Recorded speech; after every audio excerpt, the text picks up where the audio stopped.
Road construction is revving up for this week with a major bridge project on the south side of Indianapolis. You may have already seen these, but starting at 9 p.m. you'll spot crews out working and in this busy interchange between I-65 and I-465.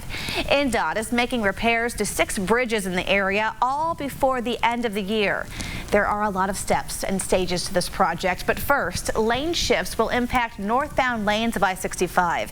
The biggest headache will be for drivers on this ramp closure. Eastbound I-465 drivers will not be able to take the loop around the northbound I-65 for the duration of this project.